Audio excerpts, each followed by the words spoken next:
జీవితంలో ఒక్కసారైనా చేయాల్సిన యాత్ర చార్ధామ్. లతగారి ఆధ్వర్యంలో సంప్రదించండి.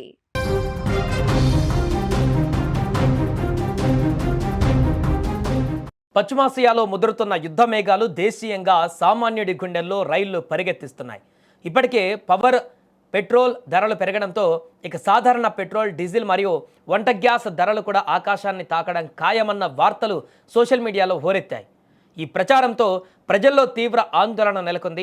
అయితే ఈ గందరగోళానికి తెరదించుతూ కేంద్ర ప్రభుత్వం ఒక కీలక ప్రకటన చేసింది. గత కొన్ని రోజులుగా ఇంధన ధరల పెంపుపైన జరుగుతున్న ప్రచారంలో ఏమాత్రం నిజం లేదని కేంద్ర పెట్రోలియం శాఖ స్పష్టం చేసింది. అంతర్జాతీయ మార్కెట్లో ముడి చమురు ధరలు పెరిగినప్పటికీ దేశీయంగా పెట్రోల్, డీజిల్ ధరలను పెంచే ఉద్దేశం ప్రస్తుతానికి లేదని ప్రభుత్వం వెల్లడించింది.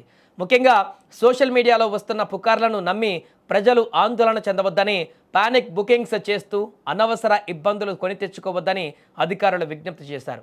దేశంలో ఇంధన నిల్వలపైన కూడా ప్రభుత్వం స్పష్టతనిచ్చింది.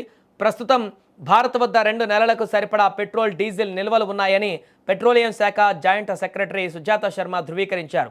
దీనివల్ల సరఫరాలో ఎలాంటి అంతరాయం కలగదని ఆమె పేర్కొన్నారు. ఇక సామాన్యుడికి మరో తీపి కబురు ఏమిటంటే డొమెస్టిక్ ఎల్పీజీ ధరలను కూడా పెంచడం లేదని ప్రభుత్వం తేల్చి చెప్పింది. నిజానికి యుద్ధ వాతావరణం వల్ల చమురు దిగుమతులపైన ప్రభావం పడుతుందన్న భయాలు సహజమే, కానీ ప్రభుత్వం ముందస్తు జాగ్రత్తలు తీసుకోవడం వల్ల ధరల స్థిరీకరణ సాధ్యమవుతుంది. సోషల్ మీడియాలో వచ్చే అనధికారిక వార్తలను నమ్మవద్దని, ఏదైనా సరే ప్రభుత్వం నుంచి అధికారిక ప్రకటన వస్తేనే పరిగణనలోకి తీసుకోవాలని కేంద్రం సూచించింది. ఈ ప్రకటనతో గత కొద్ది రోజులుగా టెన్షన్ పడుతున్న వాహనదారులు, గృహిణులు ఊపిరి పీల్చుకున్నారు. ధరల పెంపు భయం లేకపోవడంతో మార్కెట్లో మళ్ళీ సాధారణ పరిస్థితులు నెలకొంటున్నాయి.